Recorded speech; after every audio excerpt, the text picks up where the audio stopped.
3 lessons I learned from a drug dealer which actually don't apply to business. My name is Jessen James, and after the last 10 years, I've had the pleasure of training thousands of business owners just like yourself all across the world to grow their sales. I've done over 22 million in sales personally myself, and my clients have gone on to do over 200 million using the techniques that I teach inside of my Closing Incubator program. Now, this video might cause a little bit of a stir. Lessons I learned from a drug dealer. Now, look. For the purposes of this recording, I am not a drug dealer. What I want you to understand is, though, I grew up around people who did that sort of thing. Now, it's interesting, really, because drug dealers, call it right, call it wrong, whatever it is, they're business people.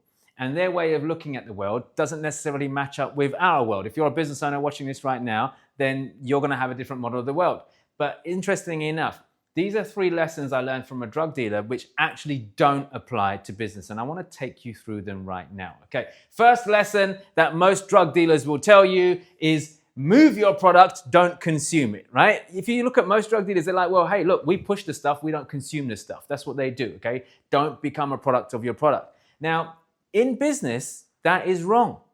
It's fundamentally flawed. I see too many business owners selling stuff that they don't actually do themselves, okay? Now look, I'm in the training world, and it's very, very common to see people teaching stuff that they don't actually do themselves. Now look, I live and breathe sales. I'm selling every single day. My team are selling. We're all immersed in selling. This is stuff that I haven't just, pulled out of a theory textbook or whatever. This is stuff that I've personally experienced in my life in business and in sales, okay? I'm a former psychiatric nurse. I understand how the human brain works. I know what influences people. So I'm very good at doing this stuff because I've done it myself. However, a lot of people are not a product of their product. Does that make sense? So don't do what drug dealers do, which is they say, don't consume your product. No, look, if you are in business right now and you want to make more sales, you have to be a product of your own product.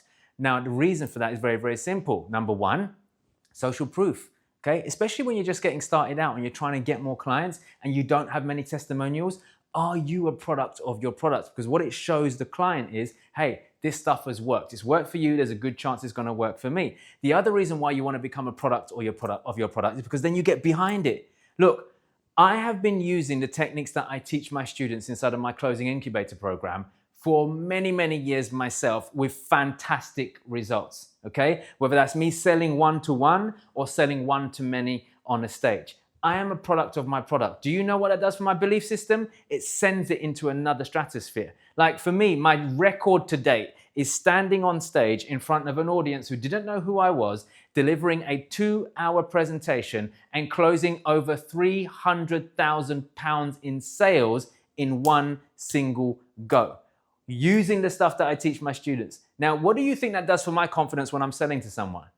Boosts it, right? So you've got to be a product of your product. You cannot just go out there selling stuff that you haven't lived and breathed yourself, okay? And if you're selling on behalf of somebody else, let's say you're working for someone right now in an organization and you are selling someone else's product or service, then look, why aren't you using it yourself? Why aren't you using it yourself? This is why it baffles me, actually. If you go into car dealerships, you look at car dealerships, right? And these sales reps, they're driving around in the lower range models of the cars that they're trying to sell. Now, you and I both know in any car dealership, what are they trying to do? They're trying to sell you a car with better spec. They're trying to sell you the one with all the upgrades, the top of the range car, right? Why? Because there's more profit in it. Here's the challenge. You've got sales reps who have never driven the top of the range. They don't actually own one. They don't lease one. They don't have one as a company car. They just get given by the dealership the bog standard ones. Like, how stupid. When you think about it, that's silly. What should they be doing instead?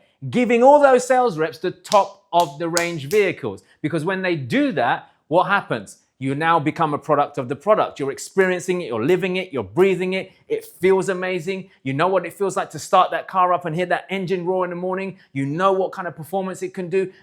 All of that stuff, the smells, the energy, you feel it so much. What do you think that's going to do for your sales? It's going to go up. How do you sell something that you haven't experienced yourself? Well, it's going to be hard, right? So you've got to become a product of your product. So think about it. On the flip side, if you walk into Louis Vuitton, I love that shop. Why? Because the staff are all dressed in it.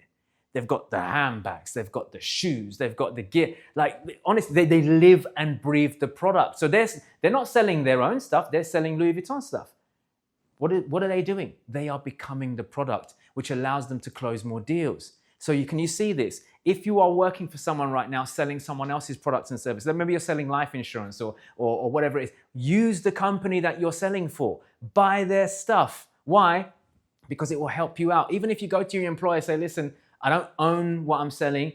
Can I try it out? Can I test it? Can I feel it? Can I experience it? Because then you become a product of the product. And I promise you, my friend, when you do this, your sales will go through the roof in your business. Why? Because you are a product of your product. So those of you who've got products that you haven't fully immersed in yourself right now, maybe you're selling your own stuff, I want you to immerse yourself in it.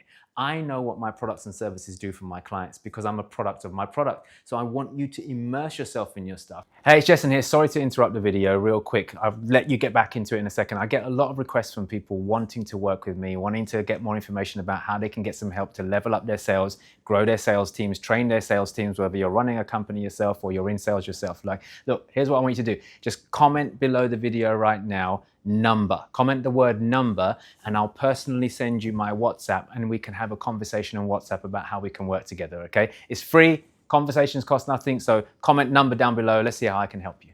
So I want you to immerse yourself in your stuff. Don't be like drug dealers because they say, hey, don't consume your stuff. No, I want you to consume your stuff because that will boost your confidence, all right? Next thing, second lesson, keep low key, right? Drug dealers like to keep low key. Why? They don't want everyone knowing their business and they don't want to get stopped. They don't want to get searched. They don't want to get arrested, right? Keep low key. This is dangerous in business. Okay, look, money follows attention and attention follows money.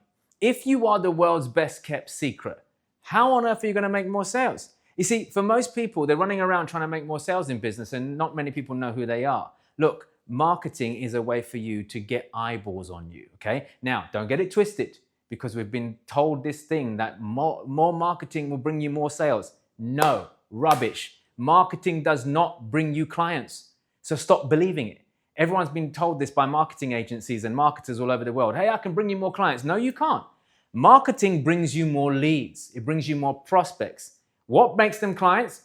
Closing, selling. That's what makes them clients, okay? Now, how do you get more sales? But you've got to get more marketing out there, right? So don't be low key in business like drug dealers. You've got to bang your drum. You've got to make noise.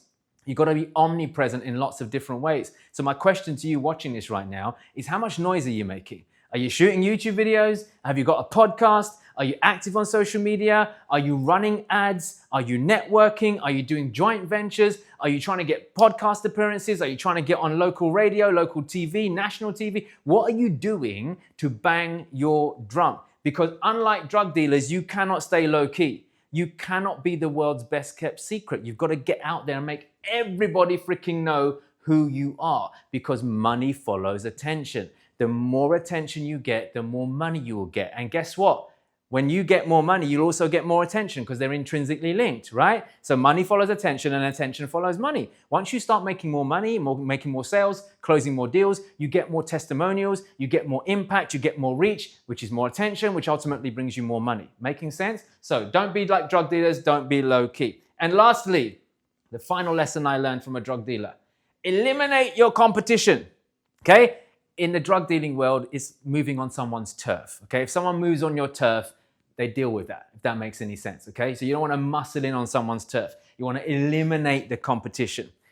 Don't do that in business, okay? I see so many business owners worrying about their competition and figuring out ways they can outdo them, take them out, beat them, or whatever it is. Now, look, there's lots of different ways to look at this, but here's the thing.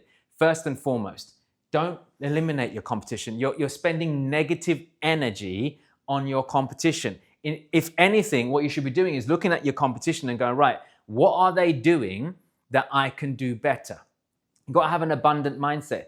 Look, in business, there's a whole market share available in any given sector, okay? So they call it TAM, Total Achievable Market, okay? TAM, Total Achievable Market. Look, you're never going to get 100% of that market. Apple doesn't have 100% of the market that it's in, all right? But it's got a massive chunk and it's a juicy chunk. So why are you worried about your competition? Look, there's enough for everyone. There's enough for everyone. All you should be doing is going, right, what is my competition doing that I'm not doing? Or what am I doing that my competition isn't doing? And that's all you're doing. You're using them for inspiration. You're using them for research. That's it. What have you got to eliminate them for? If you didn't have competition, you wouldn't grow. If you didn't have competition, you wouldn't know what you're doing well and what you're not doing so well. So why are you trying to eliminate them? Because then you'll have no one to fall back on. You won't have any learning. So you've got to embrace your competition, right? Super important that you understand that. Now, the second thing you want to look at your competition for is to go, right, how can I collaborate? Look, I'm not the only sales trainer in the world. And I'm going to be honest with you, perhaps some of the other ones don't like me. That's fine, because they've got this mindset. How can I annihilate my competition? How can I take them out? Fine, you take me out if you want. You're never going to take me out. I'm always going to be here, baby. I'm always going to be around. But here's the problem. For many of them running around with this mindset, I don't. I'm looking at all these guys going, hey, you know what? How can we collaborate? How can we do some stuff together? Because at the end of the day, your audience are your audience and my audience are my audience. Some people resonate with you. Some people resonate with me. How can we do some stuff together? That's where real impact happens. So collaboration over competition rather than eliminate your competition. Now, some people disagree with that because they're like, no, you got to get out there and kill. Look, we're not in a boxing ring. We're not in the octagon. Like, you're not out there to kill people. Like, nothing good comes from that. It's just weak energy. What's the point? How can I collaborate more? Okay. So unlike drug dealers, you don't want to eliminate people who step on your turf. If someone steps on your turf and comes into your industry, okay, learn. What can you learn from them? What can you do? Can you collaborate with them? Can you learn something? Because at the end of the day, if you're getting triggered by competition muscling in on your turf, then understand this lesson in life. He or she or situations that trigger you the most are your biggest teacher. I'll say that again. He or she or situations that trigger you the most are your biggest teacher. They will teach you something. What you've got to get good at is learning the lesson from it. Make sense? So there you have it, my friends. 3 lessons I learned from a drug dealer that don't apply to business. Don't consume your product? No, consume your product. Be a product of your product. Keep it low key? No, make as much noise as you can because money follows attention. Eliminate your competition? Don't do that. It's weak energy, okay? Use them for research. What are you doing well? What are you not doing so good? Or look at how you can collaborate with them. And if you do this, my friend, if you do these 3 things in the opposite of what a drug dealer does, I promise you, you'll make more sales and you'll scale your business. Now, don't go just yet. I want to help you some more for free.